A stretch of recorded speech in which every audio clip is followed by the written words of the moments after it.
Good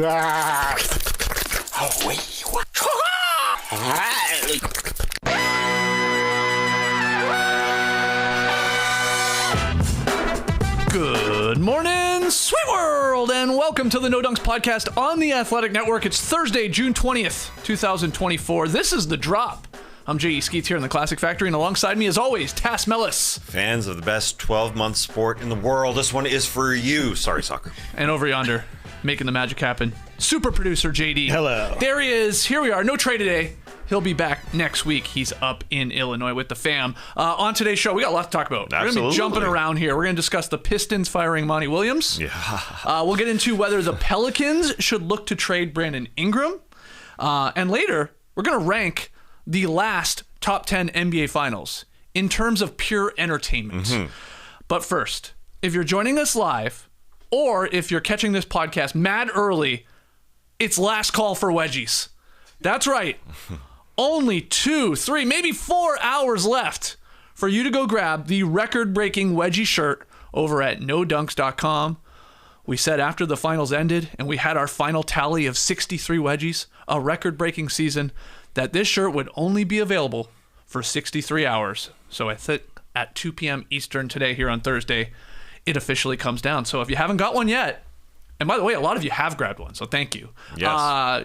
Don't hesitate and click on that link in the show notes. Go to nodunks.com and get yourself a sick shirt. Yeah, minutes ago, I got an email from Breaking Tea saying, last call, grab this No Dunks wedgie shirt. It's got that shirt at the top, and then it's got a Banner 18 shirt for the Celtics. I thought at first it was Bonner 16 because I remember Matt Bonner wearing number 16 or 15, depending on the year. What I want to do a tally of, yes, 63 wedgies, lots of wedgies. We put together all 63 wedgies in a video montage. Put them all together. Yep. I want to do some numbers of how many broadcasters said wedgie, because there was a lot It's of them. extremely high. It felt like 90% of those clips was wedgie was mentioned. Yeah, that's what I'm going to do after the show. Just count. Okay. Ian Eagle, obviously he said it. You get Eagle or Harlan calling a wedgie, I mean, your season's made. That was fun. Yeah, go check that out. Shout out to Eshua for helping compile all of those. That's up on YouTube. We posted that video yesterday. It's a fun watch. Yeah, it is. Takes you back, and you're right. It's weird seeing those in-season tournament It courts. is. You're like, whoa, it's crazy. All right, before we get into the actual NBA news, let's give you an NBA Finals draft and the results. Because remember, back on June 5th, we did a Mavericks Celtics NBA Finals draft. We were using the old snake draft format. We drafted 5 players each to our squads. After some debate, we decided on using NBA.com's fantasy points to determine the winner. And the loser, whoever's in last place, I think we also decided on, had to be the one to take out their wallet in Las Vegas at a dinner we're inevitably going to have and have to pay for the meal with the company card. Tough. Yeah. So handling the transaction was the only thing that you need. And you know what? You may say, what's the big deal? Why wouldn't you wouldn't it be more stakes if Tass had to pay or I had to pay or Trey had to pay? Sure. But you know what? At the end of a long meal, drinks flowing, food flowing, great conversation. Yeah. I don't have to worry about this, the tax and the tip. You're right. And taking care of it. Even bringing the card. Exactly. Traveling all the way in a plane to Las Vegas with it. Rough. We have to check a bag to bring that card. Yeah. So let's find out, who won, but more importantly, who lost. So we'll go through the teams in order of how we selected. I had the number 1 pick. I obviously took Luka. He came through with those fantasy points. And my squad, I thought not bad. In the end, regretting the Pritchard pick there. For those that are watching here on YouTube, the number on the left there, that's the order and the number they were drafted with. And then obviously their fantasy point total there on the right. So I had 611 fantasy points with Luka, White, Washington, Pritchard, and Derek Jones Jr., who, not a bad final round pick there. Trey's team, 557 fantasy points. Yes, he led his team with Tatum having the number 2 pick, a lot of points. Had Holiday. Porzingis, that was a risky pick. Came back to bite him in the ass a little bit, but he had Gafford, and then he had Hardy with his last pick. And then Tass, let's see your team. This will decide it. Oh, Tass Mellis is our winner with 624 total fantasy points there in the NBA Finals. Your team, and you were at the end of the snake draft, so you had the 3rd and 4th pick. You went with Jaylen Brown, who had 196 total points. Kyrie, 155. And then when it got back to you, Tass, nice pick there. Horford coming through with plus 100. Lively with 90. And maybe the steal of the draft, Sam Hauser with 67 fantasy points with the final pick. So kudos to you, Tass. You beat me by a total of 13 points. And Trey Kirby will be the one pulling out that company card in Vegas. But at least he gets to look like a big shot. Yeah, true. So, Yeah. there is that. Watch him go crazy with the tip. Just bankrupt us. You asked for it. You got it. So, pretty close. It was very end. close. Yeah, looking back at the draft, myself being the third pick, not a bad spot. I wonder where in the snake draft is the worst spot to actually pick. I wonder if it is in the middle where Trey was. Because going through the order, breaking it down, the top 6, not much question. You pick Luka Doncic with the first pick. Got to. Yep. Trey picked Jason Tatum with the second pick. Good pick. Those were 1-2 Yeah. in total fantasy points. Yeah, I took Jaylen Brown third. MVP, didn't finish second with fantasy points. No. That didn't happen. Nope. He was behind Tatum. And then I took Kyrie fourth. Easy picks. Kyrie underperformed in the finals, though. He really, truly did with the points, especially in Boston. That was not himself. Trey with a good pick with 5. Drew Holiday, who actually had one more point than Kyrie Irving. And then Derek White with 6. 4 Celtics and 2 Mavs among the first 6. I think that makes sense. A top-heavy team in the Mavs. Then you went with PJ Washington. You happy with that? Or are you thinking about that? He delivered. He did. You'd like to see the guy cracking 100 points in a 5-game series in terms of fantasy points. Yeah. He was okay. I mean, Horford would have been ultimately the best pick. Yeah. But the Horford thing was interesting because there was the Porzingis element. It was like, when's he returning? Who are you going to pick between the Celtic centers, really, is what it comes down to. Exactly. And that's sort of what it did come down to. In fact, I think if Trey had taken Horford instead of Porzingis, then this is completely different. You don't win. Maybe I pull it out if everybody drafts the rest of the way the same. But the Hauser pick was huge too, because I looked at this. If you had drafted Josh Green, let's say, instead of Sam Hauser with the last pick, we would have tied. Oh, wow. With 611 fantasy points. Wow. Exactly. Isn't that strange? That is strange. But so Hauser sort of took you across the finish line. He helped me for sure. It was a risky one for Trey in that Kristaps Porzingis hadn't played yet, but he also got hurt by the fact that Porzingis got hurt and didn't play games 3 and 4, and so Al Horford trumped him pretty easy. Yep. And then Derek Lively, who I picked 10th, was awesome, outdoing Gafford. Yep. And your Pritchard pick. Yeah, that's what sunk me. Yeah, a bit. Yeah, I should have taken Hauser there or something. Anyone, really. And I think I would have won. Yeah, it came down to those picks where it went Pritchard, Derek Jones by you. Makes sense. Trey went with Jaden Hardy. Slightly risky, but having a good conference finals anyway. And then Sam Hauser, who didn't have a good conference finals. Who over Josh Green?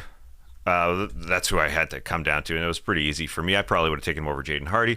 I wonder if you didn't take Pritchard, if I would have taken Pritchard or Hauser. I was debating that. I wouldn't say I would have taken Hauser for sure, but I wouldn't have taken Pritchard for sure Well, either. It says here in the fine print, actually, now that I look at it, you get 25 extra bonus points if you hit a half-court buzzer beater. Oh. So that's 50 extra points because Hauser hit 2 of them. Pritchard hit 2 of them. So actually, when you get into the fine print, I win. But a good battle there, and I like this. I think this is something we can run back next year's finals and doing a little draft there. Fantasy points. Yeah. Who knew? Yeah. That was the biggest debate. I didn't know. Well, it was easier for me actually to find the fantasy points than what I initially pitched, which was like game scores on Basketball Reference. Because I would have had to go through each game, add those all up. NBA.com. Our guy Shu with the just the database there. Simple. Give me the NBA Finals. Give me the fantasy points. Rank them. Boom. Bob's your uncle. Nice column. Yeah. Nice column, Shu. Yeah, thanks, Shu. Appreciate you. Okay, let's get into some NBA news here. The big news over the last couple of days, Monty Williams out as head coach of the Detroit Pistons. The team announced this on Wednesday. They will absorb the remaining $65 million on his contract. That's amazing. So he will get that money. The Athletic's James Edwards III reported that Pistons owner Tom Gores made the call to move on from Monty. Detroit finished with a franchise record 68 losses last season.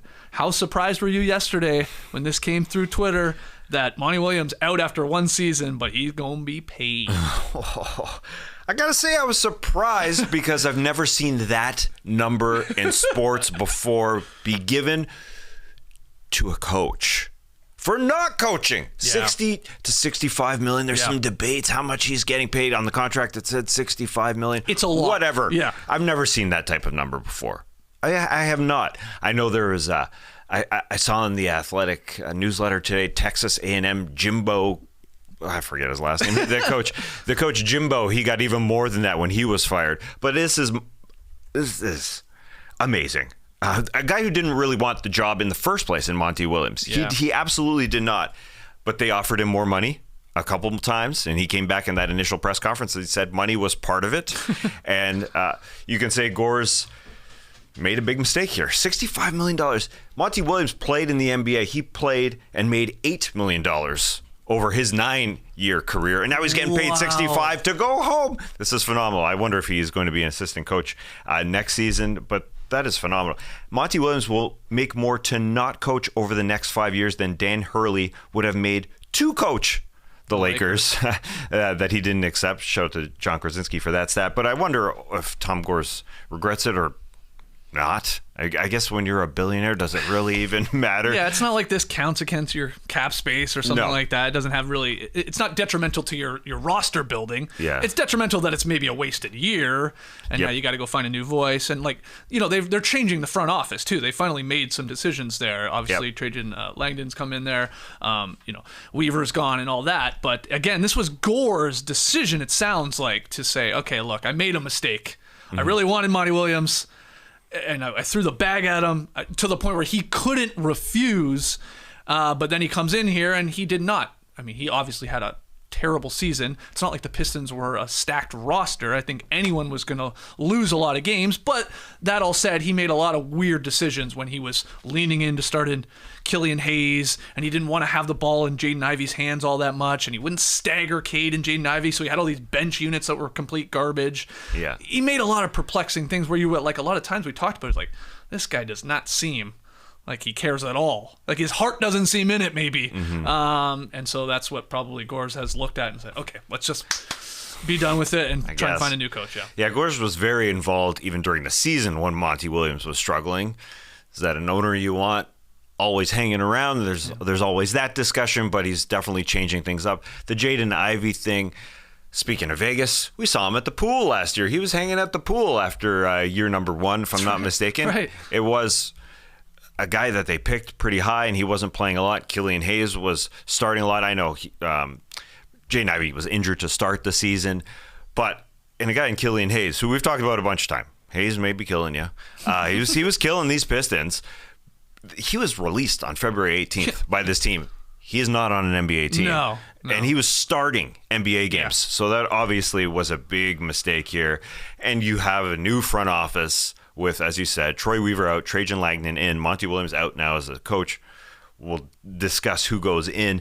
They are trying to get Jaden Ivey at a better level. That's definitely going to happen next season. They brought in assistant Fred Vincent, who is a shot doctor. I mean, he's going to help his shot. He's going to help Asar Thompson's shot as well. They're going to do that. The big thing this year was they were just going deep into the roster, and Asar Thompson just was banished for a while. He was put to the bench. He started well, but they just had absolutely no shooters out there, and that was a big problem. So their offseason, I think, it's a huge question. Like, where's the talent going to be? They're definitely going to work with, as I mentioned, those guys that they've drafted high. Those are 2 number 5 picks, along with Cade Cunningham, their number 1 pick, and Jalen Duren, Isaiah Stewart probably. Those guys are all going to be back. I just wonder what they're going to put around them, and it's probably veteran-type guys, which they lacked last year, just to guide them a little bit. Like, the locker room just wasn't all that great. Vibes brutal. Which I think is a big part of why he's being let go. Yeah. I mean, again, he's paid, so he's laughing all the way to the bank, literally. But yeah, Williams was hired with some sort of expectation to help this young Detroit team take a step in the right direction. I mean, they won 17 games in the 22-23 season. That was without Cade for a majority of the season. That was without some of these, high draft prospects coming in, and they lost more games with Monty. And I mean, look, I didn't expect that. You didn't expect that. We thought he would at least help them grow, and nobody thought maybe they're going to be making the playoffs or anything, but like, yes, some development here where you're like, okay, now I see the vision, but that didn't happen, and this is why they're like, we need to find somebody to do that. Now, will it be James Borrego as a possible replacement here? And I bring that up because he was an assistant with the Pelicans, like you said, Trajan Langdon coming up from New Orleans. Is that sort of pipeline that happens here in the NBA? Yeah. You know, you're friends with these guys. You talk with them about hoops nonstop, and you like the vision. You're on the same path. So we'll see. I mean, obviously, we're waiting to see if JJ Redick is the Lakers head coach. We still don't know who's going to coach Cleveland. It looked like Borrego was going to be the front runner there. I don't know. There's a part of me wondering, like, if the Pistons are like, okay, hold on, Borrego, is he going to take this Cavaliers job? Wait. Let's fire Monty and let's see if we can get him, if they're that in love with him. Yeah, the surprising part is it's June 19th when they fired Monty Williams. That's 2 months after their season. That's a long time. Why wouldn't you let Monty Williams go after you had that tumultuous season? Yes. Why not wait sooner so you can get your hands in some of these coaches that you think about? Now, maybe they saw Sean Sweeney, the Mavs assistant. He got a lot of camera time, I thought, during the NBA Finals where there was always the camera on him. Should we go to this video review? Because he was contemplating whether or not. So I saw him in the background. That's just me watching the game. Sean Sweeney, though, apparently very good at building up the Mavs roster and building up. You talk about support players. You talk about players who are getting a lot out of their NBA careers, and like PJ Washington, Daniel Gafford, those type of Mavs. Maybe Sean Sweeney's the guy.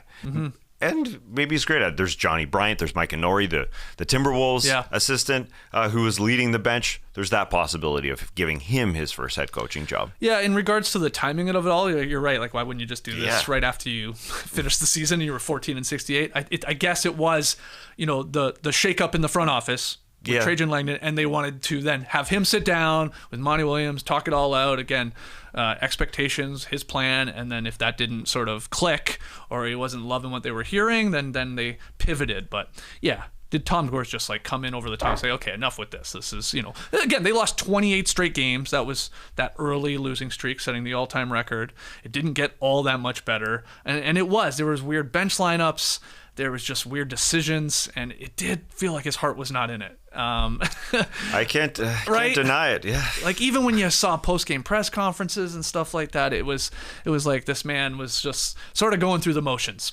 Again, not a great team. It's not like they were going to win a bunch of games, regardless if his heart was in it, but not the step they wanted last year. Yeah, and being basketball fans forever and seeing a guy who won Coach of the Year 2 years ago. That's the kiss of death. Don't ever win Coach of the Year. Yeah, then you get fired. Well, kiss of death. I mean, this is the opposite. This is the kiss of, true. You're going to get paid. Do you want to coach the rest of your life? Nah, you don't have to. You're just getting paid $65 million. It worked out extremely well. But I say, having been fans for so long, to see a guy not really love it as much. And he was obviously a coach that did his job very well, and that's why he won Coach of the Year, and that's why he got multiple jobs. And he was let go from the Phoenix Suns, and New Orleans wanted him. That's why Gores, I suppose, wanted him, because they saw what job he did. Yeah. Right? But because that was a team in Phoenix that lost a ton of games.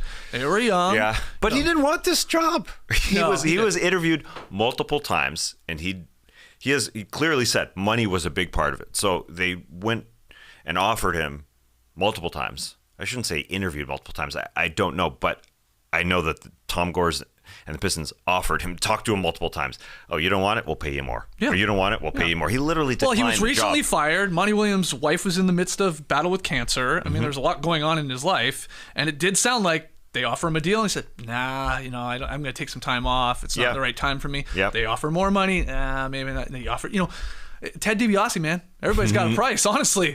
And they got to that price where he was like, okay, this is, of course, life-changing money. And he couldn't refuse at that point. Yeah. And you can't blame him. No, absolutely not. But it's strange that, 1 year and he's out. Yeah, it is strange. And they pivot. So 3 coaching vacancies as of recording here. Obviously still in LA, still in Cleveland, and now the Detroit Pistons. Moving on. All-star forward Pascal Siakam intends to sign a 4-year, $189.5 million maximum contract to stay with the Indiana Pacers. Siakam plans to sign the deal once the league's free agency moratorium ends on July 6th. shocked at all by this, Tass, or is this a bit of a no-brainer after they made the deal for him and trading for him from the Raps that they were going to like sort of go all in and offer him this max deal? It's not surprising. Obviously, it's a great accomplishment for Pascal Siakam, the number 27 pick in 2016, and now getting a max at the age of 30. A heck of an accomplishment for him. Basically his second max then. Yeah. Right? Yeah. Jesus. Especially at this time. Obviously, he's worked for this. This contract, though, when you think about it as a max deal, it only works if Tyrese Halliburton is really good. If they have a real top guy to go along with Pascal Siakam. Yeah. That's why it does make sense. Big part of why the Raptors decided probably we don't want to be the ones paying him this amount of money where we are right now. Yeah. Right? They didn't have a Halliburton. They didn't have another guy because we wondered after 2019, after Kawhi left, how is this basketball team going to work? Is Pascal Siakam going to be able to lead a team like that? And there was lots of struggles. They only won one playoff series throughout those years. You know, after Kawhi left in 4 years, he's actually now won more series with the Indiana Pacers in one playoff round, in one playoff season here than he did with the Raptors post Kawhi. Going to the conference finals. But these two guys have only had a half season together, and they're guaranteed to be together for another 4 years at least. Yeah, right. Because they'll have Halliburton and Siakam under contract through 28 and 29, respectively. Yeah, and I think Halliburton has learned how to deal with his injuries, and that was something that's been holding him back the last couple of years. And hopefully, I should say, I think he has, but what do I know? It just feels that way. So those are their top two guys, really. And you look at this Pacers team, and I wonder, people are thinking, have they overachieved? Right. Or have they hit their ceiling? And was it other injuries to other teams that allowed them to get to the conference finals? And I think those two guys at the top, plus a bunch of other guys, means that they have not achieved their ceiling. And have not. Because I believe in Halliburton and Siakam to be those type of guys. And then you have guys like Ben Mathurin, who was injured the entire playoffs, wasn't there, should get better. Jarris Walker is their number 8 pick last year. Barely played. He's only played in the league one season. And then you have Miles Turner, who'll be back. Obi Toppin, who's a free agent. Aaron Nesmith, who's signed. TJ McConnell has one more year. Andrew Nembhard, who is signed. He looked good. He looked like he was getting better and better. Yeah. Very young. Signed to a good deal because he was a second-round pick. A very good deal. And so all that to say, I think they can get even better than what they have been, especially if Halliburton can get better. This was Halliburton's first run as a number 1 guy going to a conference finals. There's lots of guys there, and they still have money. They still have other money to throw around if need be. There's some sticker shock, I think, when people see this. It depends on how you feel about Pascal Siakam. Yeah. You see this, you see max contract, you see, you know, flirting with a $200 million deal here again at age 30, like you said. This is, you know, he's in his prime, but sort of will be on the back end of his prime. And you do go, really? Really? Him? But you're also in Indiana. Come on, let's be honest here. He seems very happy being there, appreciated. You made the move for him, so picks went out, and you got him, and you had success. You're right. So, like, could this blow up in their face, like that amount of money for Halliburton and Siakam? Maybe, but I think it's a risk they absolutely have to take and should take, especially with all the other talent around them, a well-coached team. They have an identity. That's to just run and gun and score on you. So, yeah, I mean, this is smart, and this is not surprising at all. I think a lot of people thought once they made the deal with the Raps and what they sent out, which, again, in terms of players they sent out, wasn't a whole lot. I'm still upset the Raptors didn't get one of those young guys in the mix. But anyway, the picks, they were committing to this.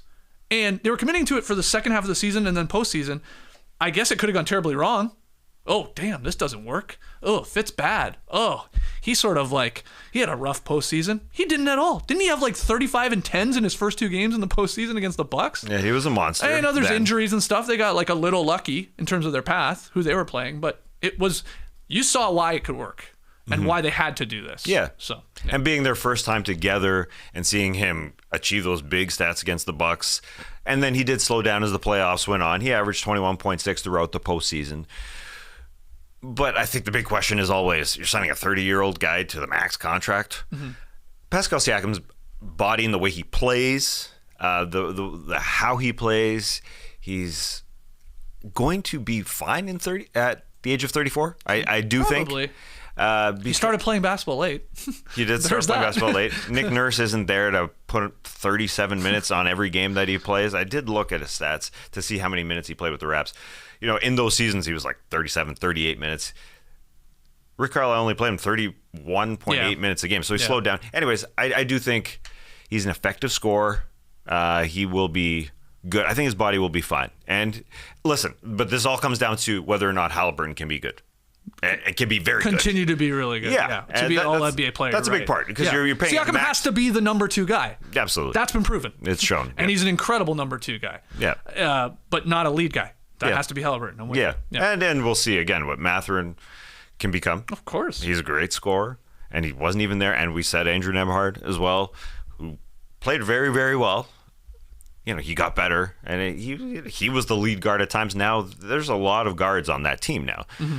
It's 3-headed there with Haliburton, Nembhard, and Ben Mathurin. So comes back, yeah, we'll see. Good problem to have. So Siakam getting paid in all likelihood. Okay, some big news for the Canadian boys here yesterday. The 2024 Olympic Games in Paris. They're right around the corner, and Team Canada has announced its training camp roster for the senior men's team. Yes, JD. It's pretty loaded. We're showing you here the entire list on YouTube, but for the podcast listeners, look.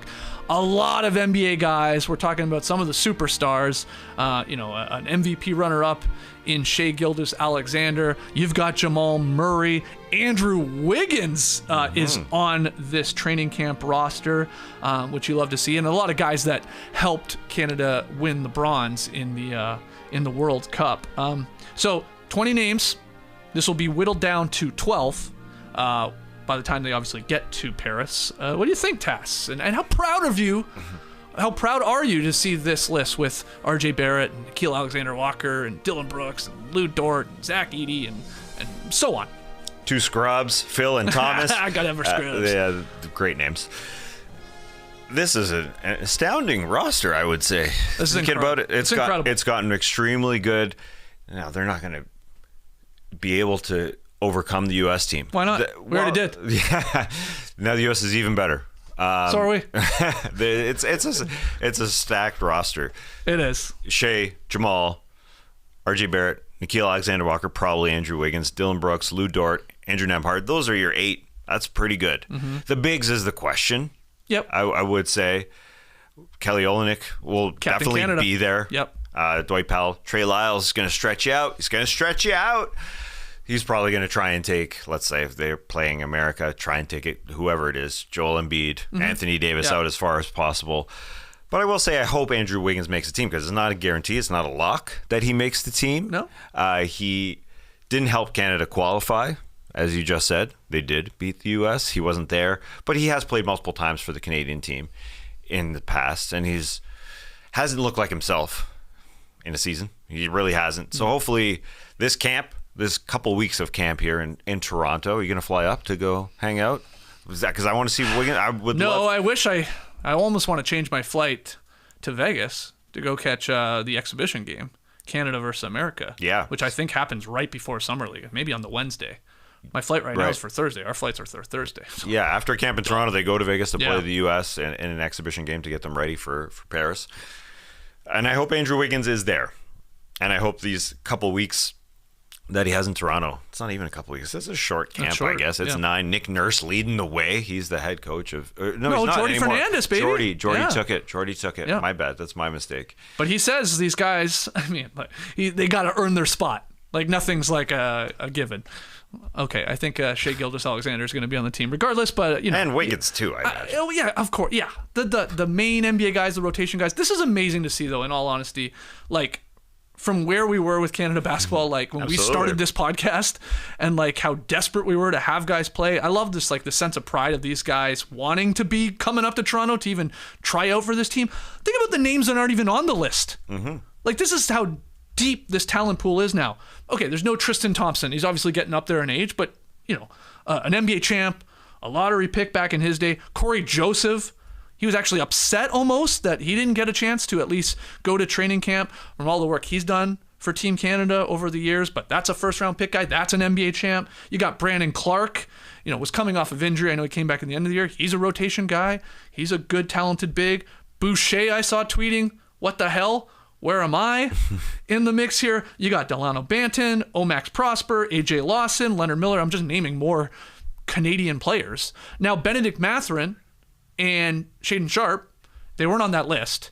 They are going to training camp, though, which you absolutely love to see. Like, they're going to be around the team. They're just going to be part of the team. Yeah, with hopes to, obviously, just gain experience and learn from the guys and stuff like that moving forward. Like, I loved everything I heard there from Rowan Barrett, who runs this Canada basketball team yesterday, of like, this is an exciting moment to go to Paris to maybe compete for a medal. I mean, it's going to be tough, no doubt, as good as that team is, but he's thinking still long term here. And how could you not when I just go through some of the young talent that is not even on the training camp roster. Mm-hmm. And there'll be just more Canadians coming to the league. Yeah. Like, it's going to be a good problem to have where a guy like Corey Joseph is like, what? He's left out because you just went through all the guards. I'm sorry. He's not going to be in the mix. Yeah. That's a good problem. So, sure. This is wild. Yeah, it is emulating a program like the American program where you have to be around for years, like these guys that are coming. Yeah. Shaedon Sharpe to just be part of it, not necessarily make it by any means. But you could be there eventually, like Olivier Maxence Prosper, as you said. Omax. But what a Canadian name. That's a French-Canadian name. Olivier Maxence Prosper. It sounds so great if he were able to be there. I mean, we didn't even see him really much in the NBA this season, a ton in the NBA this season, so hopefully he gets better. There's just a lot of guys. You're right about where it's gone, what it's become. Mm-hmm. This is a seriously good roster. I didn't even name Kem Birch when I was talking about the centers.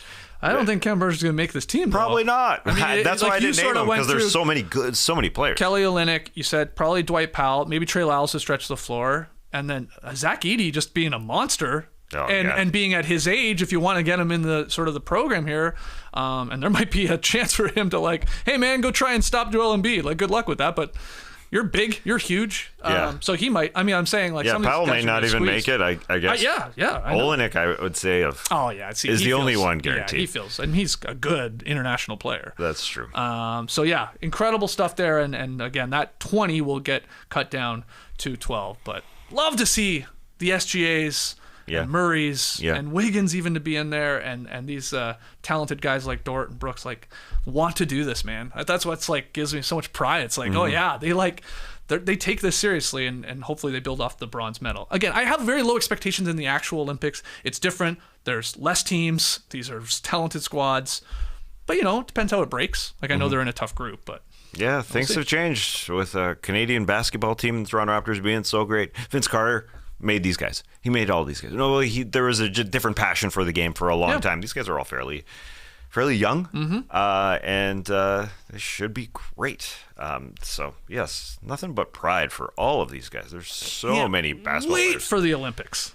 I love the Olympics. Who doesn't? Yeah, some people, I guess. I guess some people. I mean, they're corrupt as hell, sure. Yeah, but Summer Olympics are fun. Yeah. All right, let's get into this Brandon Ingram topic here, because I saw this from Chris Clark at NOLA.com, and we grabbed a part of his article. Highly encourage everyone to go seek it out. But Chris Clark wrote, this summer, David Griffin is faced with the prospect of having to trade Brandon Ingram. It is the most important decision he will make in what is a massive offseason for the Pelicans. He continued, Chris Clark did, 3 options.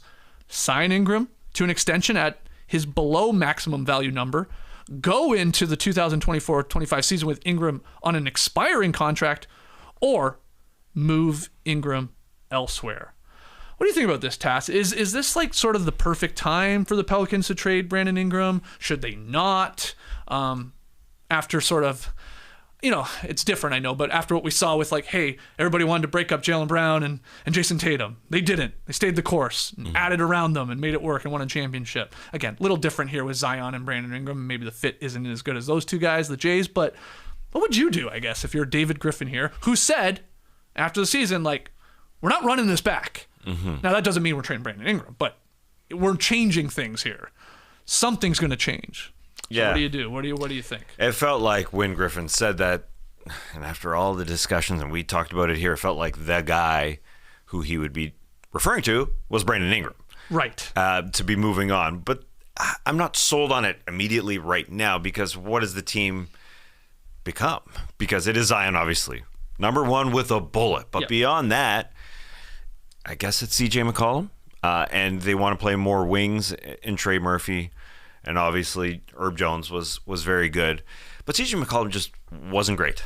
He absolutely was not great in the postseason when Brandon Ingram was come back from an injury and would have been way better, and they could have won a playoff series. If he was playing to his capabilities. I know OKC played very solid, but it would have been a way different series if Brandon Ingram was healthy. It would have been, and would have been fun to watch at the very least, like it has been the last couple of years. I understand David Griffin wanted to move on from that team that handled Phoenix and dealt them a good series. It went to 6 games, and I guess they want to move on. But CJ is getting older, so I'm not locked into Brandon Ingram being the guy that's going to change this team if he gets something back for him when you deal him. So that's what it all comes down to. What are you getting back for him?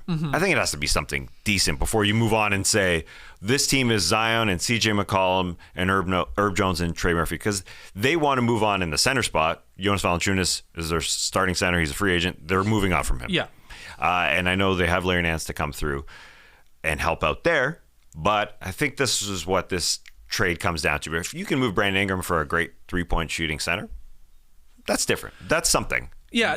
But we haven't seen an incredible guard. Think about, okay, I say yes, a center would be good on that team. They need a center or a point guard. They need a guard. Or a guard, at least, yeah. Yeah, a really good one. It's a hole. It's a very significant hole. Yeah, and the problem here is they're not taking a step back. They don't want to take a step back if they trade Brandon Ingram. So you're right. You got to get just as talented players in there, be it maybe multiple players or at least another star player that probably fits one of those positions, like you said. Yeah. Either a point guard or a guard of some sort, and then either or a center. Because this is a 49-win team. They were a good team. It's sort of, I almost forgot that. I saw that. I was like, what? This is nearly a 50-win team. So that was dealing with a lot of injuries during the season. Right. So they obviously want to sort of maintain that and build on that and start winning playoff series. So the other part, too, is, I don't know, has Ingram's trade value ever been lower after the series we just saw? Yes, you can blame injuries, but he scored 14 points per game against OKC. I mean, he was in the torture chamber. And he shot like 35% or less, I guess, from the floor. So it's like he's at his lowest. He has got 1 year remaining on that contract. On July 6th, though, he's eligible to sign the 4-year extension worth like $208 million. I don't think they want to pay him that much with sort of what you get from him.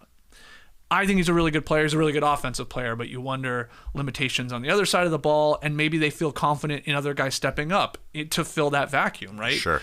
First off, Zion's sort of your point guard, and then you've got obviously Trey Murphy, and then Herb Jones is your defensive-minded guy on the wing. So I can see why they would look or explore trading him if they don't want to pay him. But let's talk about who, because let me throw some at you. Just some hypothetical type of players that they would probably want back. Because you said the positions are they probably want a center or a point guard. So is there any sort of Brandon Ingram for Darius Garland that makes sense to you? From the Pelican side, I would assume yes. Absolutely. But would the Cavs explore that? That's very interesting. I think the Cavs would think about brutal. That. Yes, I think they're going to have a run here to see whether or not Donovan Mitchell and Darius Garland can work together.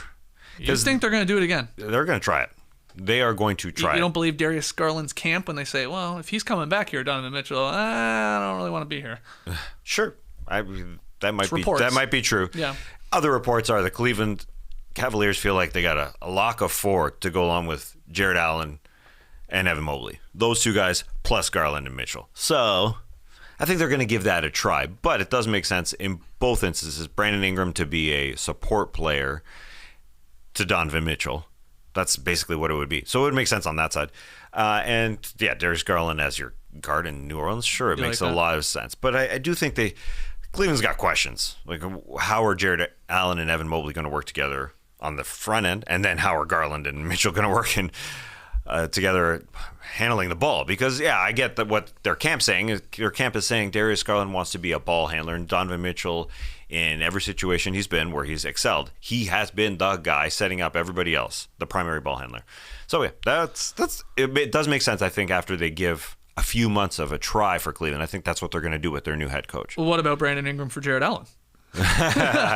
Too much. He's not the stretch big that you're looking for there. Absolutely. Put around Zion. I wouldn't. I'm sort of with you.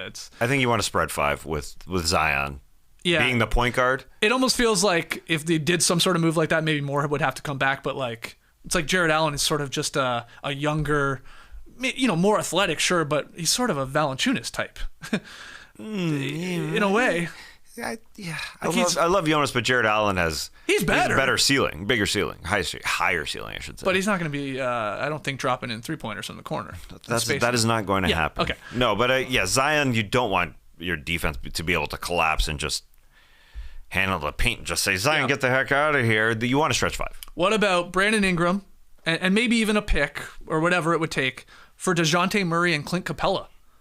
Take care of both those needs. Get your point guard, get your center. Yeah, it's not bad. It's not bad. The Clinty thing, Clint is getting older. Yeah. I mean, and the Hawks would, then they have a Okongwu as their center. They would have Ingram as their wing guy. They may draft a center here next week. Right. Yeah, true. I don't know about Clint. He's obviously not a guy who shoots from 3-point line. So the DeJounte thing makes more sense, I think, than Clint. That's the thing for this summer. Where is David Griffin going to find a center? Mm-hmm. Where is he going to? Is it going to be in a trade or is it going to be via free agency? Because they got some dollars, I do believe. But yes, CJ McCollum's paid a decent amount of money. So the whole Brandon Ingram extension thing you brought up is very interesting. that probably isn't going to happen there at this point. It would be you don't next year right now. Those 3 guys are paid over $100 million. Yeah, exactly. They're top 3. This is the issue here. This is why we're even talking about exploring trading them, because I don't think you feel all that confident with those 3 guys, like you said, Zion, Brandon Ingram, and McCollum, as your moneymakers. Yeah, in your modern day NBA, I ain't trading for Clint. Okay. As good as he's been at times for the Raptors. Murray's the key piece here, though. He's quite key. Well, what about Brandon Ingram for Trae Young? Brandon Ingram for Trae Young. Who says no? Yeah, that's interesting. You think that the Hawks would say, Landry Fields and that front office would say, DeJounte and Brandon Ingram are going to be all right. I mean, Brandon Ingram is a very good player. I don't think Trae's going. I don't think Trae's going. Okay. And I got one more for you here. Charlotte, Brandon Ingram for LaMelo Ball. Brandon Ingram for LaMelo Obviously, Ball. He struggles to stay healthy, so it's a risk on the Pelicans' part. The Pelicans ain't doing that. Pelicans ain't doing that. No. Okay. As good as LaMelo Ball can be, he's a very good player. But I think, like you just said, the injuries are the question. Zion had a great season being healthy, and then he got injured. As good as he's been in being able to stay extremely healthy, and what did he play? Like 70-plus games this year. Awesome. Mm-hmm. That's awesome for him.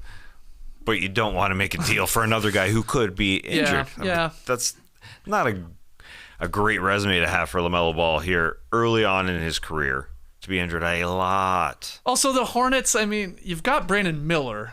I mean, you're going to put Ingram and Miller as 2 Brandons? 2 Brandons. I mean, wow, that's too much Brandon. Brandon squared?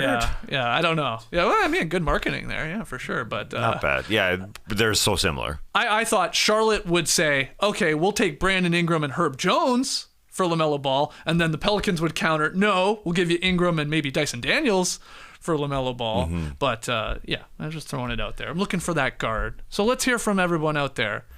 Hypothetically speaking, you're trading Brandon Ingram. Who would you want most? Darius Garland or Jared Allen? Or let's just say DeJounte Murray. Don't even worry about the Clint Capella part. Or Trae Young or LaMelo Ball. I gave you 5 guys there, and 3 of them are basically, 4 of them are point guards. Where do you think? Is there one that... I think the most realistic one... Well, the Hawks are trading one of their guys, so I don't see why that's that far-fetched that could work. And that you could get, hey, we need a guard. You just said, we need a guard. We're the Pelicans. Trae Young or DeJounte Murray, especially because he makes less. That there's something there. Mm-hmm. And then I don't mind the Darius Garland one, too. If his camp is like, we don't want to be here. I wouldn't be surprised if the Hawks do it again. If they're like Shams Charania and they run it back, maybe. I wouldn't be surprised. I would not be surprised. Shout out to Michelle Beto, Shams Charania, Lou, and old Chandler Pete. Chandler Parsons doing it. Never forget Chandler, though. Yeah, the hair looks good for Chandler Parsons right now. I wouldn't be surprised if they run it back again. Oh, God. I wouldn't be surprised. Obviously, that is accompanied with what they're going to do in the draft. Yeah, to some extent. I don't know. I'm told this draft sucks. I've heard the same. You've heard? Yeah. We'll talk to John Hollinger next week. He's going to come on one of our shows early in the week to break down the draft. He'll tell it like it is. Johnny Holly. All right. Well, let's hear from everybody out there. Let's hear your best trade packs for trade picks or trade picks. What am I trying to say? Trade packages is the word I'm looking for for Brandon Ingram, and whether you even would move off him because like we said, they don't want to get worse. It's a risky move. They don't want to stay the same. I get that, but he is a good player. He's a good player, but if they're able to I don't trade, know where his limit is. Trading someone, I get it. Trading one of their key guys that makes over $30 million, I get it. It could be CJ McCollum. Yeah, but just like the return for CJ McCollum, not going to be as sexy as a Brandon Ingram, I would think. That's true. Guy's still a bucket. All right. Let's pivot to something else here. And I want to give credit to the Hello and Welcome podcast for inspiring this, to the Numbers on the Board podcast for inspiring this. A lot of people ranking the last decade of NBA Finals. Just coming off this one we had, which lacked juice. Did lack juice. Right? It did. Congrats to the Celtics. Congrats to all the Beantown boys. Dominant team. Honestly, dominant victory. We didn't have a lot of close games in the finals, though. There weren't a ton of memorable moments. No. And so I had a lot of people going like, oh, that fell flat. But where does it rank amongst the last, let's say, decade, again, of NBA Finals? So let's rank them. So that's what we're doing here. I've got the list. I'll chuck it to you, Taz. I'll move quickly through them each. And then at the end, you can sort of be like, I think you got that one too high, that one too low, and get your perspective. At the end, I ain't waiting. Okay. I ain't waiting. You chime in here. All right, so ranking the last 10 NBA Finals, and we'll start at number 10, work our way up to the number 1. And again, I'm not trying to take into account the actual championship team. I'm just looking at it from an entertainment perspective. Okay. How entertaining, how memorable were those finals? Okay. Compared to the other ones. So at number 10 on my list, I have the Warriors over the Cavs in 2017. That's the 5-game series. This is a series you've brought up a couple times when we were talking about the gentleman's sweep that happened here in this finals, because that's what happened in this one. Yep. The Warriors crushed the Cavs in their barn in games 1 and 2. The only real drama from this series, despite it going 5 in a gentleman's sweep, was Kevin Durant hitting that deep 3 at the end of game 3.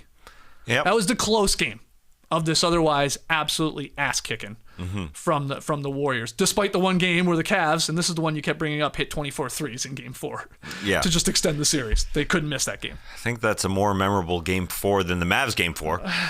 Not that it really matters. Yeah. But I do think that this game had moments at the end of a game, big moments.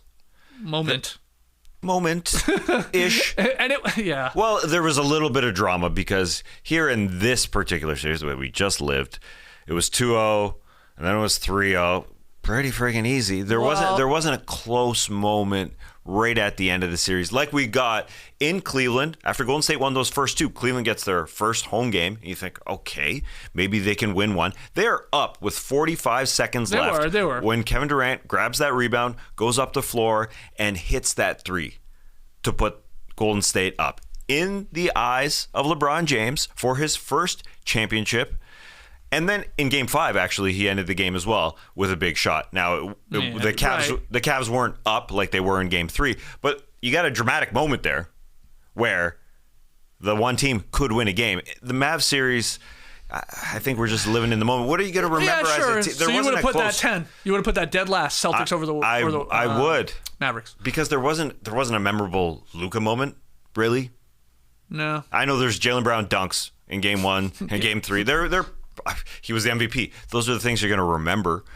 But you will remember that Kevin Durant moment. So to bring up the ball and just fire away. The problem with this finals, it was inevitable that they added Kevin Durant to a 73-win team. Yeah. And it was a rematch. You had that juice going into it, but then they just dominated them.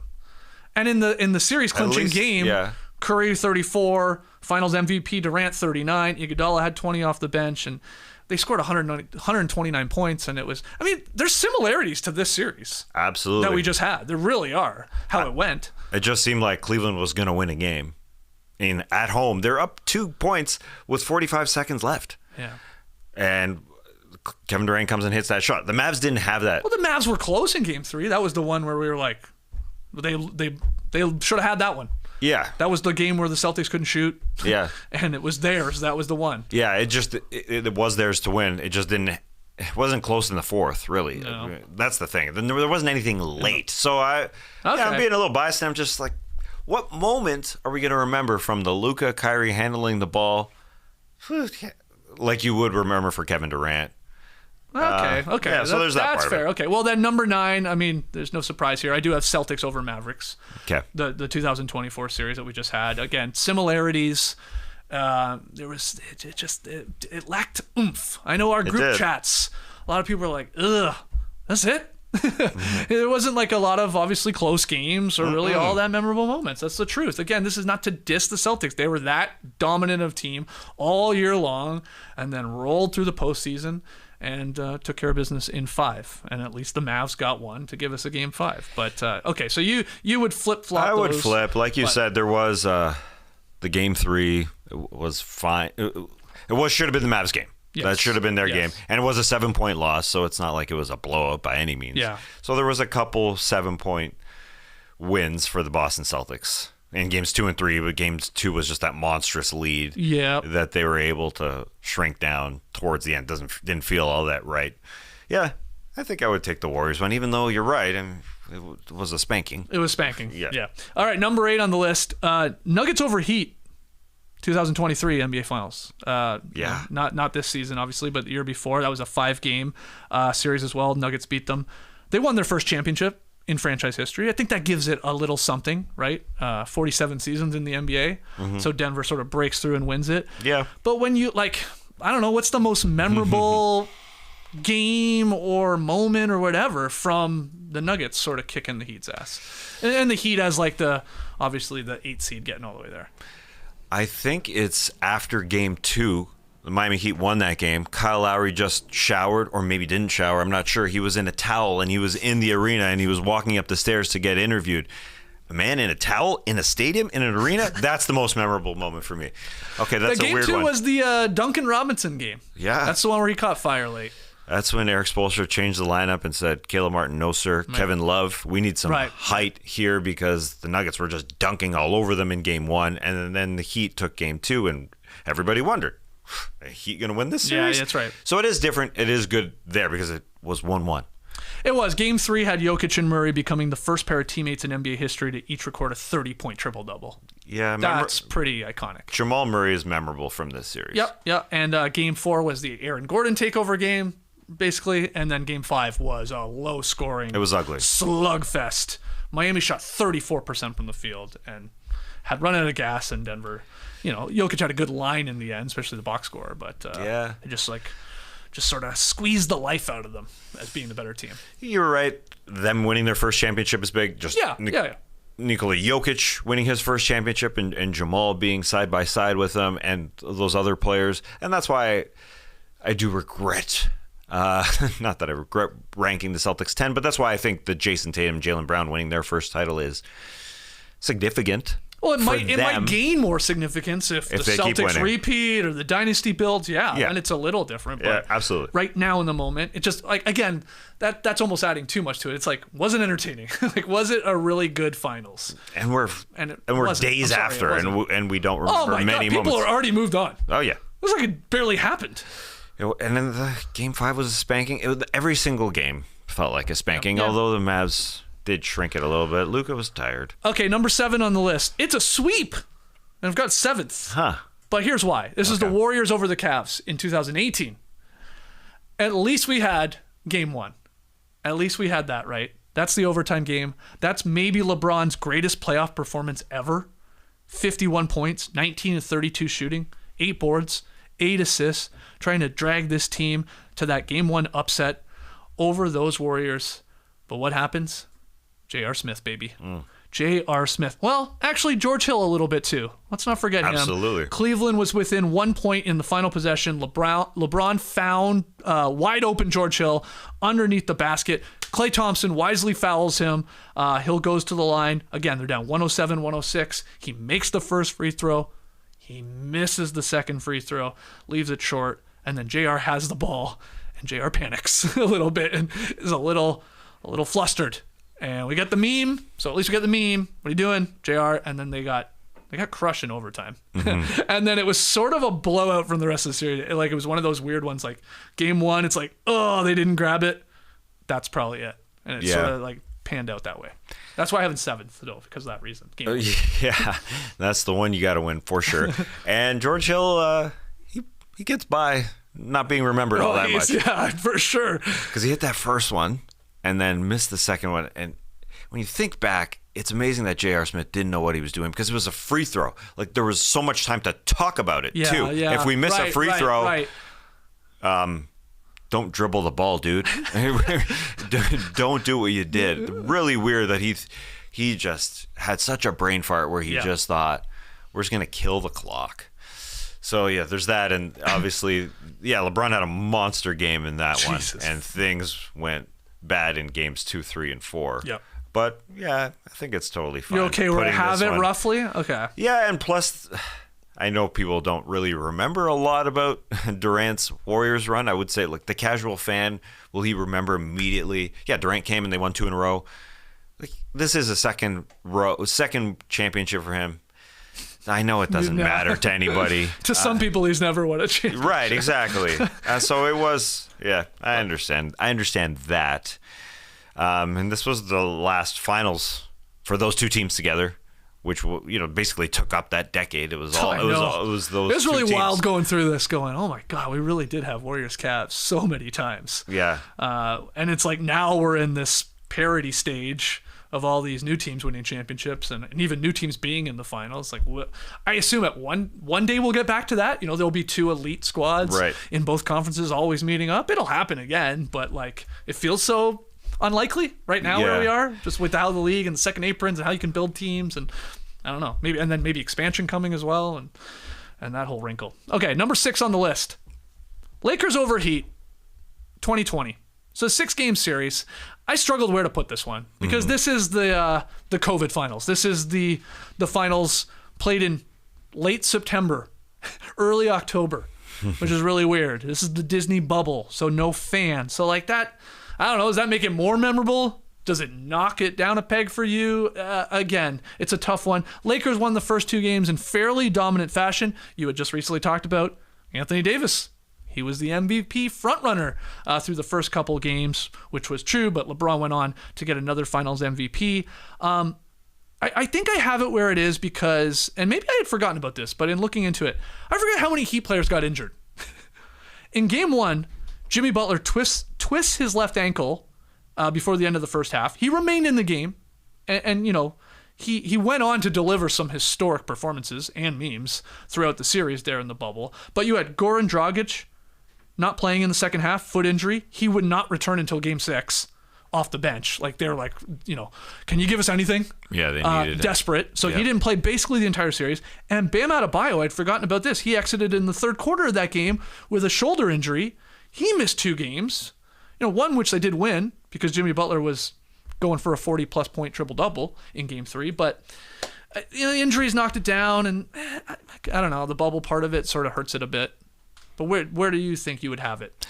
Somewhere in the middle here like I do? Yeah, I think so. To have Jimmy Butler have a 40-point game in game number 3. Yeah, Jimmy saves it. Yes, it's all You Jimmy. almost think of Jimmy more. Absolutely. And the Heat getting there and putting up a fight. Yeah. You do.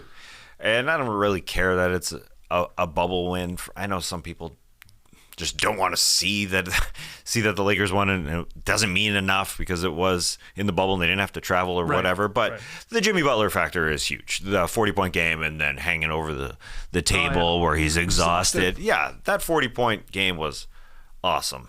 And winning 2 games, despite all those injuries, Goran Dragic was very, very good and very important for that team. I know, exactly. And Tyler Hero was really good in replacing him in a way for just to have another guard. Yeah.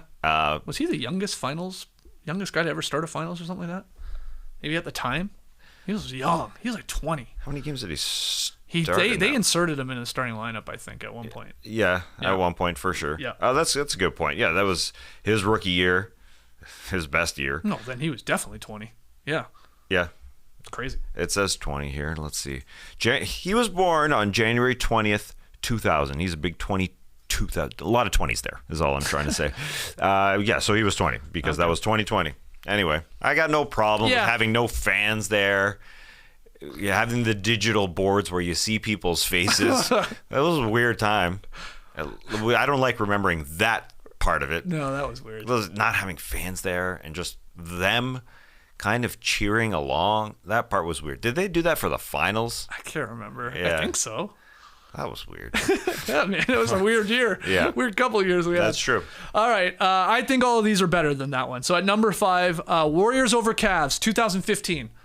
Their first title, 6-game series. Cavs up 2-1 in this series. It looked like LeBron was maybe going to pull off this upset over the Warriors, despite not having Kevin Love and Kyrie Irving, right? Those guys are basically out.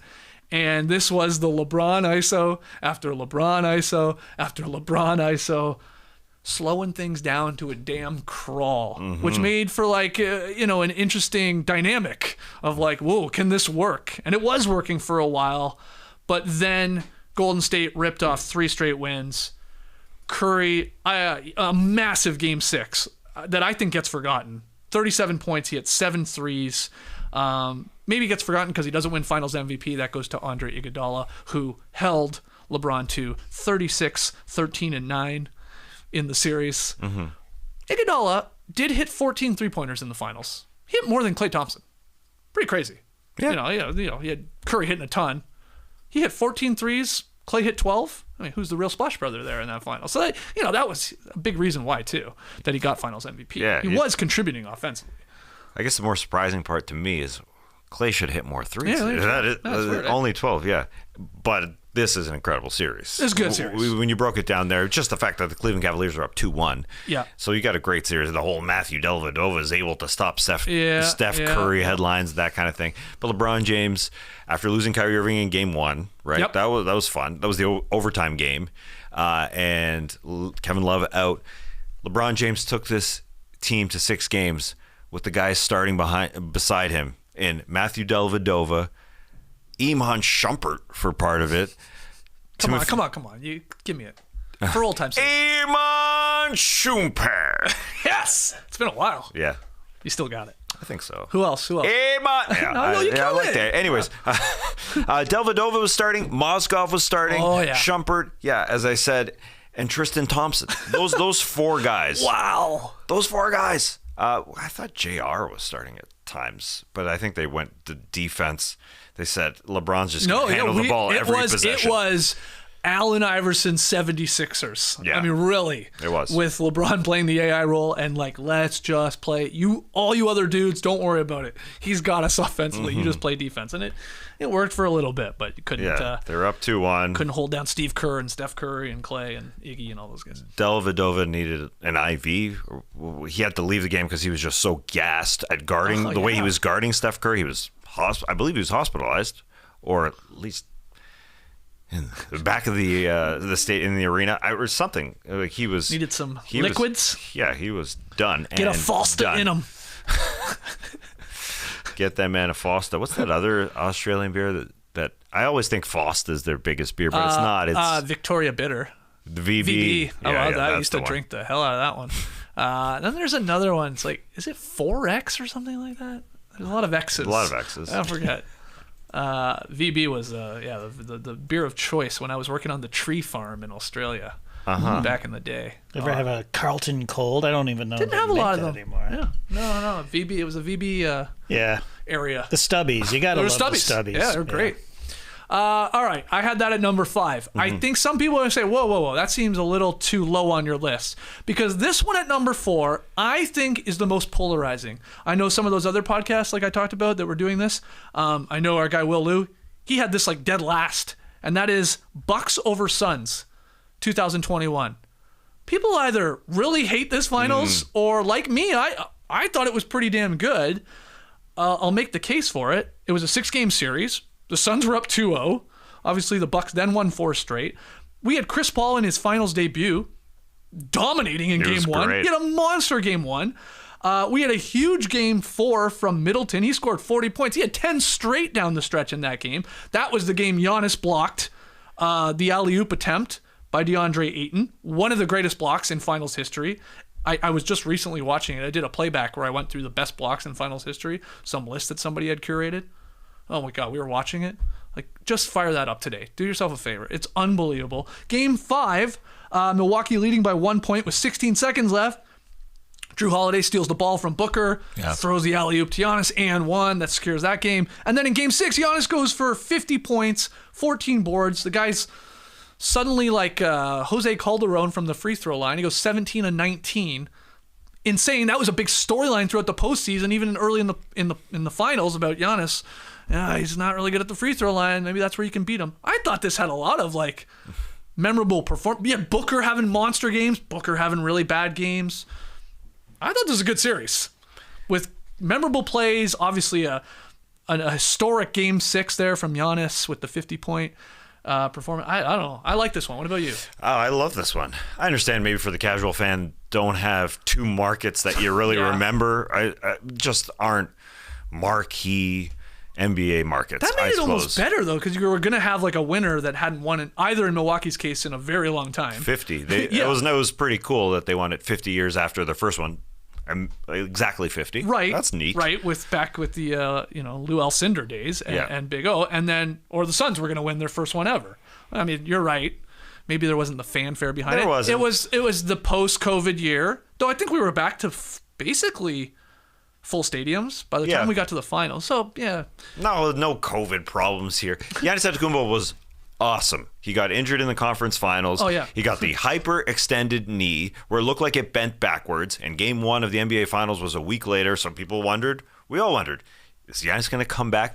This dude was amazing in the NBA Finals. You mentioned some of those plays, like the ridiculous block on DeAndre Ayton. It's amazing. Yeah, it is amazing how he was able to trail and run back and recover for a huge block.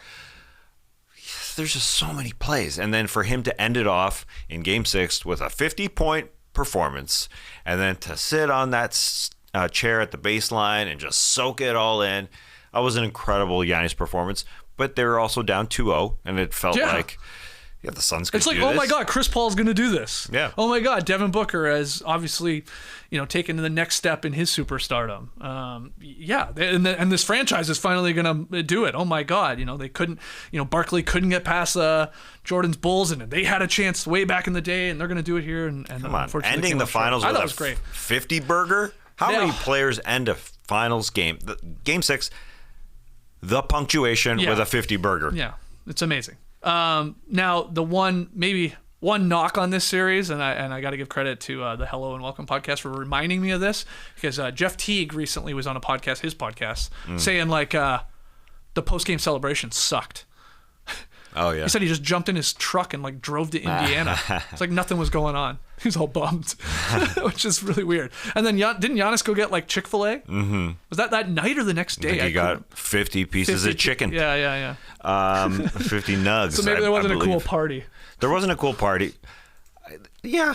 I mean, I would be upset with that, but I also wouldn't be capable of playing like Giannis Antetokounmpo and winning it. And I guess he wanted, at the end of it all, like you don't want to party after game 1, 2, 3, 4, 5. But at the end of it all, I understand what Jeff Teague is saying from his perspective on a team where he wasn't a huge part of that team. He was just there for the run. The Teague basically didn't play in that series, if I remember. I don't think he played a lot. No. So he wanted to party. Well, these guys were too like old and mature. Yeah. You had your, they're not that old, but your Drew Holiday obviously winning his first chip. Middleton, like I said, who had a pretty good series. Eric Bledsoe, Brooke, of course. Brooke Lopez.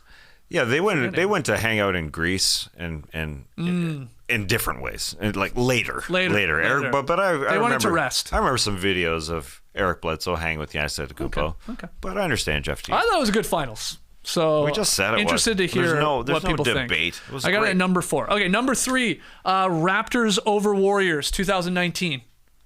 Not bad. I went back and forth between being a runner-up on this list or the number 3 spot here, which I'm going with. 6-game series. Now, look, the reason I ultimately put it down to number 3 was KD not playing until he returned in Game 5 and then tore his Achilles after playing, 11 minutes. That was unfortunate. And then, you had Klay Thompson getting injured in Game 6. Yeah. Which is, sort of gets overlooked because maybe of the KD injury. He tore his ACL in the second half of Game 6.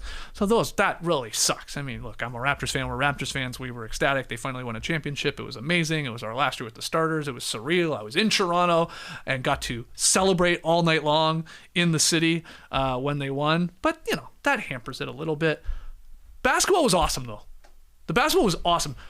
4 of the 6 games decided by 7 points or less. I think 3 of them by even less than that. There were close games, and it was a good series, I think, overall, in terms of the basketball. It was a good series. I mean, all of Canada was into it. I'm sure Americans have a different opinion about it, but it was still good basketball. Yes. I think I'd put Bucks Suns over this one. Yeah. These are close games, man. The fact that Kevin Durant was out, obviously, big part. Klay Thompson also was injured. He missed Game 3 because of it. He got injured in Game 2 and had to walk off. Danny Green. I forget that. Danny Green got him on that dunk attempt. Was that the game later in the series? But Klay Thompson was. I thought that's how he got injured. Yeah, you're right. And he came back for the free throws. Yes. But he did miss Game 3, and that's where the box and one was invented. Just go after Steph. No Klay on the floor. No Kevin Durant on the floor. It's deflating. I was there when Kevin Durant got injured. We were there. Yeah. Game 5. When everybody in that arena, outside of us, because we were like, it ain't over. That place thought the Raptors were winning the championship that night. Mm-hmm. Remember, final couple minutes? Oh, yeah. They took, what was it, up 8-0 or something like that? Or up 8, late. Mm-hmm. And then, here come the Splash Brothers, start banging threes, and suddenly they steal that game, despite the injury to KD. It was like, oh, God. That was incredible, though. That was a wild game. I'm saying the injury, no one wants to see any superstar get injured, but, it's memorable because of those injuries, unfortunately. It sure is. Him coming back and trying to play. Yeah. And the Raptors' top 7 guys were elite. Lowry first, the Game 6 to start that punctuation was amazing. Mm-hmm. But Lowry, Green, Kawhi, Siakam, Gasol, Van Vliet, and Ibaka. Those 7 were the guys that basically played all the minutes. There were spot minutes here. It was an incredible. Yeah. And it was Norman Powell didn't play a lot. No. It was those 7 After guys. being great with the Raptors and helping win some series. It was just an incredible team performance. It's totally true. And Drake was good. You just made me flash back. Game 1, just being able to do what they did. Because Golden State stole Game 1. And I thought, did they not? Or am I backwards? The Raptors won 3 games on the road. Oh, I got it backwards. Yeah. For the Raptors to be able to win, they won Game 1. Yeah. But a wild series. Yeah, I just had a flashback of watching Kevin Durant warm up in that game, and he looked, this guy's back. Right, he looks good. And in the first quarter, he hit 3 threes just because he looked so great. And then for him to go down was obviously deflating. And then they were still able to win that game. I know. That's what I'm saying. It's crazy. It was the weird Nick Nurse calling a timeout up 5 with 2.5 minutes left with the ball. Why are you calling timeout? You just took the air out of the Raptors. Yeah. And they lost that game. But to go into Golden State was wild in Game 6. How they were able to do that. Kyle Lowry was a monster to start that game. I'm going to give you sort of and I shouldn't have done this, but it's impossible to remove it from it. The 2019 playoffs were pretty damn incredible too. They were really good. You had Damian Lillard with the walk-off in the first round against the Thunder, the bye-bye, the Paul, over Paul George. And you had the Kawhi shot, of course. And you had the Raptors coming back against the Bucks. They were also down 2-0 in that. It was like a magical run, of course. And this was the Kawhi hired gun of it all. And I can't still believe to this day that it happened. So that's why I got it at number 3. But at number 2, I've got Warriors over Celtics. 2023 6-game series. I believe it's going to be the Warriors' sort of last dance. I don't think they're going to win another championship with their current sort of structure. We may not even have them next year playing together, the 2 Splash Brothers and Draymond. But this one, Game 1 of that series, Steph had 21 points in the first quarter. But the Celtics caught fire in the 4th. Al Horford was a monster. Derek White was a monster off the bench. And they pulled out the victory. They were up 2-1. And we're looking like the Celtics were going to win this title here with those Jays. But in Game 4, Curry said, 43 points. He had 10 boards as well, and he evened the series at 2 games apiece. Then you had Wiggins in Game 5. He was the second best Warriors player the entire finals. Difference maker in Game 5 for sure. They won that game despite shooting 9 of 40 from deep somehow. And then in Game 6, took care of business. I thought it was a good finals. I think a part of it is like Curry getting his first finals MVP. And a lot of people just didn't see this happening after the 2 years prior where a bunch of injuries sort of had them out of the postseason completely. I'm fine putting it at number 2 because this was Steph Curry's show. This was the Steph Curry show. Yeah. He needed it for his legacy, and not that he needed it personally, but for every casual basketball fan to have this as his coronation. Yeah. After 15, it was a little bit different with the Cavs, all their injuries, and then Durant times 2.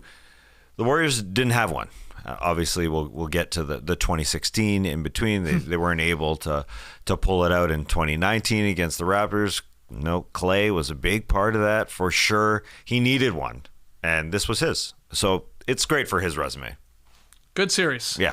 And at number 1, process of elimination. You know what it is. It's not really a surprise. It's Cavs over Warriors in 2016, the only 7-game series in the finals from the past decade. And the drama really started in Game 4, I guess, with Draymond Green punching LeBron in the dick and getting suspended after he was assessed a flagrant foul by the league, and that gave him the flagrant foul point total that triggered the automatic suspension. So there was no Draymond Green for Game 5. It didn't matter. It didn't feel like it mattered all that much. They were up 3-1. I remember the debate was like, where's Draymond Green going to watch the game? Remember that? No. Where's he going to be? He couldn't be in the arena. There was a whole thing. So it was like, where's he going to be? Where's he going to be? And they had him, I want to say he was like, oh no, he was going to go watch it at the Oakland Athletics stadium, I think, or something like that. Oh, with all the fans? There was talk of that, but anyway. I was in Golden State. You were there. Well, yeah, I was there for that game, and I thought, this is no problem that he's missing a game here when they're up 3-1. It just didn't feel like there was any chance for that other team to be able to overcome a 3-1 deficit. The dynamic duo of Cleveland torched Golden State in the final 3 games. Yes. You had Kyrie with 40-point efforts in games 5 and 7. You had LeBron scoring 40-plus points in games 5 and 6. LeBron had the triple-double in game 7. And, of course, game 7 has 3 things that are called the block, the shot, and the stop. Obviously, LeBron chased down on Iguodala, Kyrie with the 3-pointer. I guess I have those in the wrong order there. Do I have those in the wrong order? I can't remember. And then the stop there, Kevin Love sort of containing Steph Curry. Yeah, there's memorable stuff there. And then, hell, you start our podcast, basically when I say alongside me is always Tess Mellis, you'd give a podcast listeners, this one's for you. Cleveland, this one's for you. Yes. LeBron. It marked a kept promise from LeBron to bring a championship to Cleveland. It really vaulted him into the greatest of all time sort of argument. This one specifically, and then he would add another one with the Lakers in the ball, but this one, I'm like, whoa, okay. How you can't beat this finals. Number 1 with a bullet. I'm good with it. Okay. It is wild to think about LeBron's career when all is said and done. He goes away from Cleveland, is in Miami, wins a couple, then comes back for this. I know. A 3-1 deficit. And then, he goes on to win with the Lakers, but this is the one that you remember. Yeah, this is the one that everybody, even at the time, was like, this one feels like it's worth 2 or 3 championships. Yeah, it totally feels that way. And that's what the conversation about right now was. That's why Jaylen Brown and Jason Tatum, is great for them to stay in Boston, because if Kevin Durant was able to do it in OKC, how much would have that title meant? Sure, I get it. It means more. Yeah, it does. It does mean 2 or 3. It equals 3. This one? 3 championships. Jeez. So what do you mean? You got him tied with Jordan then? The math is right? You got 3 other ones. 6. And if you count this one as 3, then he's tied with Jordan. Yeah, sure. Oh, there you go. There's your GOAT debate. Okay, so ranking the last 10 NBA Finals. Number 10, Warriors defeat the Cavs 4-1 in 2017. At number 9, the Celtics defeat the Mavs here in 2024 in 5 games. At number 8, Nuggets beating the Heat in 5 games in 2023. At number 7, the Warriors defeating the Cavs in a sweep back in 2018. But we did have that funny game 1, the J.R. Smith meme. At number 6, Lakers beating the Heat in 6 games in the bubble in 2020. Number 5, Warriors beating the Cavs in 6 in 2015. Number 4, Bucks beating the Suns. Don't forget about that finals in 6 games in 2021. At number 3, Toronto Raptors beating the Warriors in 6 in 2019. Number 2, Warriors beat the Celtics 4-2 in 2022. And number 1, the best finals from the past 10 years. Cavs beating the Warriors in a 7-game series, coming back from 3-1 in 2016. So not too many issues with my list. No.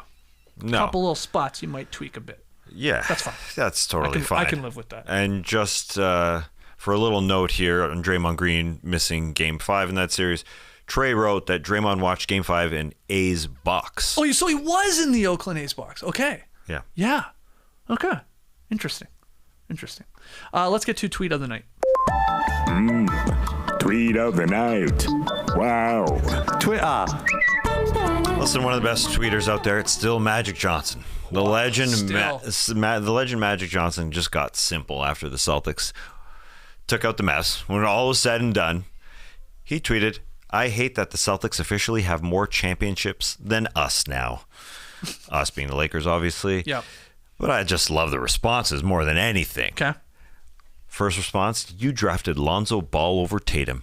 Oh, Jesus. Well, okay, Lonzo Ball would have been a better player if he wasn't injured, but I do like thinking about Lonzo Ball and his press conference with Magic Johnson, and Magic Johnson saying his jersey's going to be retired right over there. He's going to be in the Hall of Fame right over there.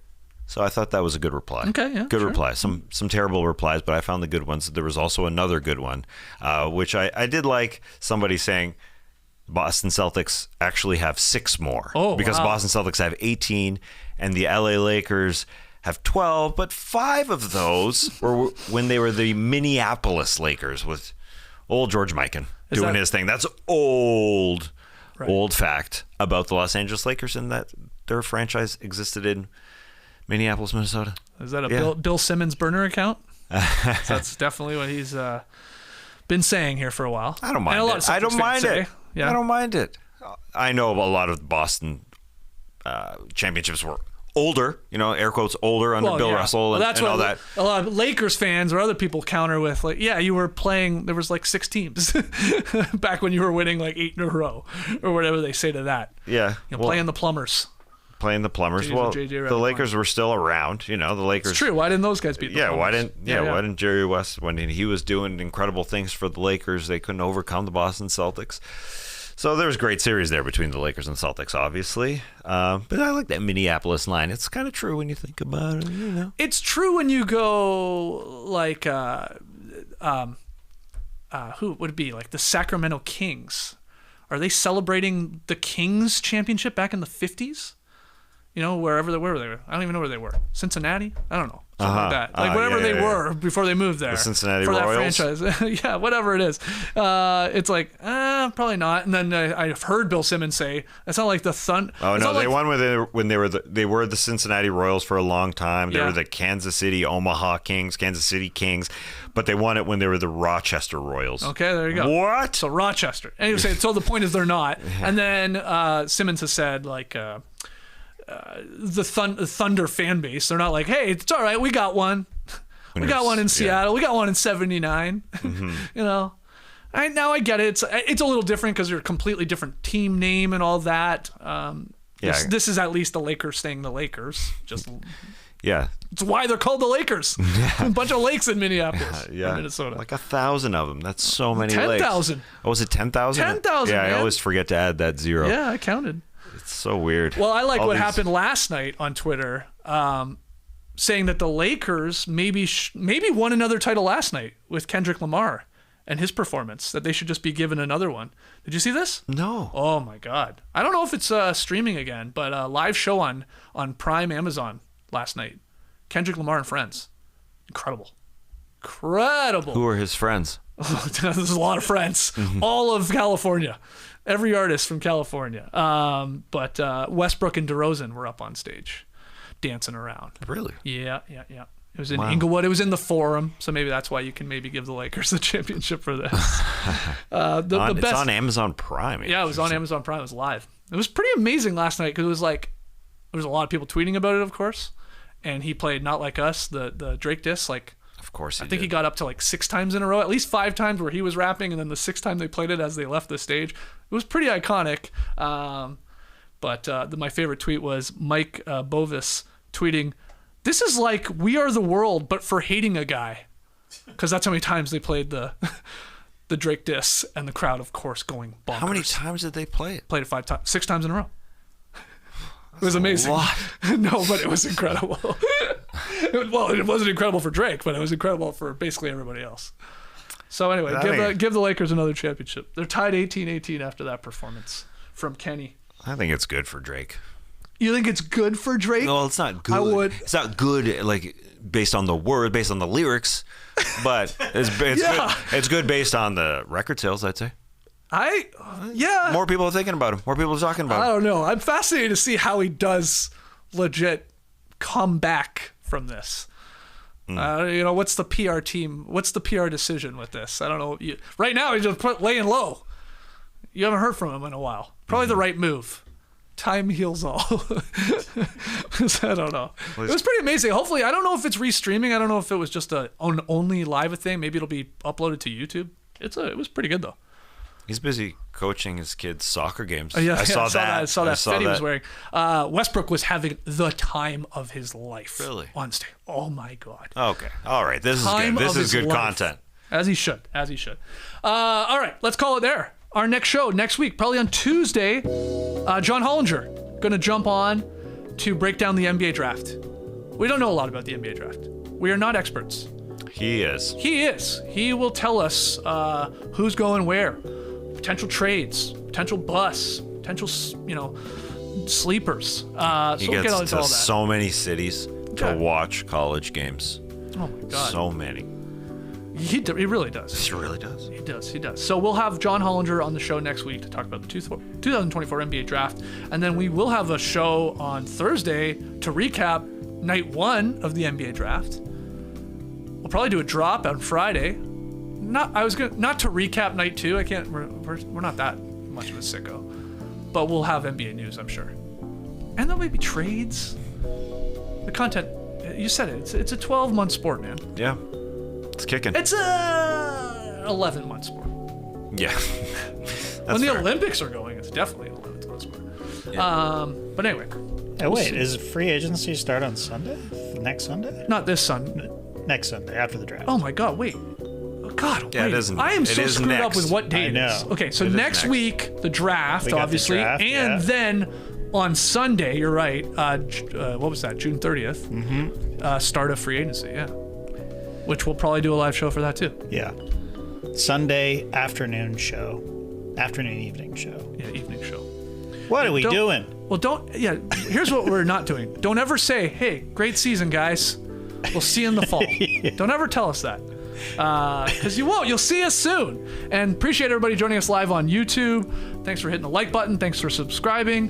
Thanks for leaving a comment. Podcast listeners, thanks for leaving us a 5-star rating and review. We also have a live show, just to keep reminding you, that is on July 12th at Level Up in the MGM Grand. You don't need tickets or anything. Just show up, 4 p.m., and we'll have a blast there in Vegas on the Friday. But until next week, Clipper Bros. You heard it here first. Have a great time. Turn up. Love you guys. Awesome. Thanks for joining us, and remember, it was fun saying Amen Super. Also, just reminded me, you just said John Hollinger. One of my favorite John Hollinger songs is Ooh, I know, just like Johnny Holly. Yeah, we'll see you on Tuesday. Praise the weekend, people.